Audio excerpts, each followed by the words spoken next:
মায়েরা কি করেন বেশিরভাগ মোমবাতি আগরবাতি জ্বালিয়ে দিয়েছেন আর প্যাকেটটা রাস্তায় ফেলে দিয়েছেন। এখন প্যাকেটের অবস্থা কি? সেখানে তো আপনার গোবিন্দ রয়েছে, তাই তো দাদা? সেখানে তো লোকনাথ বাবার ছবি রয়েছে। তাকে কি করছেন? হিন্দু মুসলমান বৌদ্ধ খ্রিস্টান সবার পায়ের নিচে পড়ে আছে। আপনি মোমবাতি জ্বালিয়ে দিয়ে যেটুকু পুণ্য অর্জন করতে পারলেন না, তার চাইতে দ্বিগুণ পাপ আপনার খাতায় লেখা হলো। পাপ লিখবেন কে? এই যে আপনারা এখানে বসে আছেন, দাদারা, ছোট ভাইরা এখানে বসে আছেন, মায়েরা বসে আছেন, আপনাদের কাঁধের উপর বা আমাদের কাঁধের উপর দুজন ব্যক্তি সর্বদা বিরাজমান। একজন যমদূত আর একজন বিষ্ণুদূত। ভালো যারা ভালো কাজকর্ম করছেন বা যারা চুপটি মেরে গীতার বাণী শ্রবণ করছেন, তারা কিন্তু পুণ্যবান। তাদের নামটা লেখা হচ্ছে যমদূতের খাতায় নয়, কোথায়? বিষ্ণুদূতের খাতায়। আর যারা সবাই বসে হরিবাসরে বসে বাজে আলাপে রত হয়, তারা হচ্ছে পাপী। তাদের নামটা লেখা হয় যমদূতের খাতায়। এখন যখন আমরা মারা যাব, যমরাজার আদালতে যখন বিচারের কার্যক্রম শুরু হবে, আমাদের যমরাজা কাকে জিজ্ঞেস করবেন? যমরাজার একজন সহকারী রয়েছেন, তার নাম চিত্রগুপ্ত।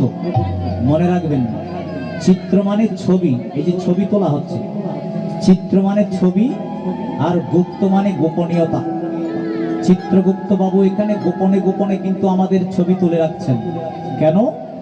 মৃত্যুর পরে যমরাজার আদালতে গিয়ে ভিডিও ক্যাসেট প্লে করে দেখাবেন। ধরুন শিল্পী টুনটুধর বাবু মারা গিয়েছেন, যমরাজা জিজ্ঞেস করবেন, চিত্রগুপ্ত, টুনটুধর বাবুর জীবনের খাতা খুলে দেখো তো, সে কি করেছে না করেছে। মিন্টু বাবুর জীবনের বৃত্তান্ত খুলে দেখো তো, কি করেছে না করেছে। তখন চিত্রগুপ্ত বাবু ভিডিও ক্যাসেট প্লে করে দেখাবেন, মিন্টু বাবু জন্মে পাপ করেছে 14 আনা আর পুণ্য করেছে 2 আনা। তখন তাকে কোথায় নেবেন? পাপ কুণ্ডে নিমজ্জিত করবেন। মনে রাখবেন মায়েরা, দিদিরা, পাপ কুণ্ডে 28টি নরক কুণ্ড রয়েছে। কয়টি? 28টি নরক কুণ্ড। এই মৃত্যুর পরে আমরা যখন যেই নরক কুণ্ডে পতিত হব, সেই নরক কুণ্ডটির নাম হচ্ছে বাবা পুত। পুত নামক নরক কুণ্ডে আমরা পতিত হব। সেখান থেকে উদ্ধার করবেন কে? যদি আমাদের গর্ভে একটি পুত্র সন্তান থাকে, সেই পুত্র সন্তান 15 দিন উত্তরীয় পরিধান করবে বা 1 মাস উত্তরীয় পরিধান করে ব্রাহ্মণ পণ্ডিত পুরোহিত ডেকে এনে, নাপিতি ডেকে এনে কৌর কর্ম করে যখন আদ্যশ্রাদ্ধ করবেন, তিল ধান করবেন, সেদিন থেকে পুত নামক নরক হইতে বাবা মা উদ্ধার হয়ে যায়। সেজন্য শাস্ত্রে বললেন, যিনি বাবা মাকে পুত নামক নরক হইতে উদ্ধার করবেন তিনিই পুত্র, আর কেউ পুত্র হতে পারে না। সেজন্য বিয়ে শাদী হবার পর আমরা, ধরুন আপনার পুত্রের জন্য বউ এনেছেন বা আপনার কন্যা বিয়ে দিয়েছেন, প্রথমে আপনি ভগবানকে প্রার্থনা করবেন, হে দয়াময়, আমার কন্যার গর্ভে বা পুত্রবধূর গর্ভে প্রথম সন্তানটি যাতে পুত্র সন্তান হয়। কারণ প্রথম সন্তান যদি কন্যা সন্তান হয়, আরেকবার দ্বিতীয় সন্তান গর্ভে ধারণ করতে স্বামী স্ত্রীর মনে সন্দেহ দেখা দেয়। কারণ দ্বিতীয় সন্তানও যদি কন্যা হয়, তবে তো নরকে যাব বাবা। এটা কিন্তু অপ্রিয় সত্য কথা। ধরুন রাস্তায় যাচ্ছেন, দোকানে যাচ্ছেন, মার্কেটে গিয়েছেন দুর্গাপূজার মার্কেটিং করার জন্য, বেআইনির সাথে দেখা হলো বা টুনটুধর বাবুর সাথে দেখা হলো।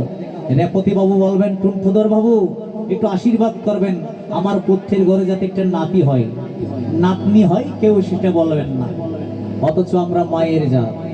এই যে গত পরশুদিন, এর আগের দিন মহালয়া গেল। মহালয়া মানে কি জানেন তো? মহালয়া মানে দুর্গা দেবীর শুভ আগমন। দুর্গা দেবী কিন্তু এমনি আসে না, অসুর নিধন করার জন্য এই পৃথিবীতে আসেন। দুর্গা দেবীর 10 হাতে 10টি অস্ত্র, মাত্র একটি হাত দিয়ে যদি তিনি অসুর নিবারণ করেন, তবে আমাদের এই অবস্থা হতো না। কিন্তু তিনি অসুর নিবারণ সহজে করেন না, কারণ তিনি হচ্ছেন মমতাময়ী মা। সবাই আমরা তার পুত্র, সহজে আমাদেরকে নিধন করতে তিনি চাইবেন না। একটু খেয়াল করলে দেখবেন আকাশে মেঘের ঘনঘটা, কিছুক্ষণ পর পর কখনো মেঘ, কখনো আমার সূর্য মামার উদয়, এভাবে কানামাছি খেলা শুরু হয়েছে আকাশের বুকে। আর নদীর ধারে খেয়াল করবেন শুভ্র সাদা কাশফুল একটু বাতাস আসলেই ধুলছে, অর্থাৎ জানান দিয়ে যাচ্ছেন আমি মহালয়া, আমি দুর্গা দেবীর আগমন বার্তা নিয়ে এই ধরাধামে আসিয়াছি। শুনেছেন তো পরশুদিন ধরণীর বুকে জাগ্রত হয়েছেন দুর্গা দেবী মহালয়ার আগমন শুভ বার্তা, চারিদিকে আগমনিত, চারিদিকে ধ্বনিত হল, আকাশে বাতাসে সূর্য চন্দ্র কম্পন করিয়া উঠিল, আকাশে বাজিয়া উঠিল দুর্গা দেবীর আলোক বার্তা। নদীর বুকে বুকে শুভ্র সাদা কাশফুল, অর্থাৎ মহা দুর্গা দেবীর জানিয়ে দিল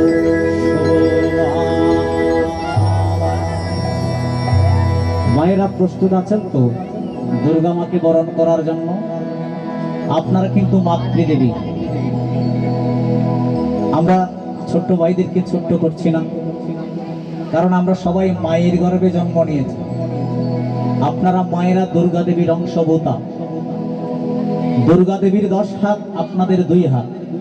দেখবেন দুর্গা পূজার পরে হয় জগদ্ধাত্রী পূজা, কালী পূজা, বিভিন্ন মাতৃরূপে আপনারা পুজো গ্রহণ করতে এই পৃথিবীতে এসেছেন।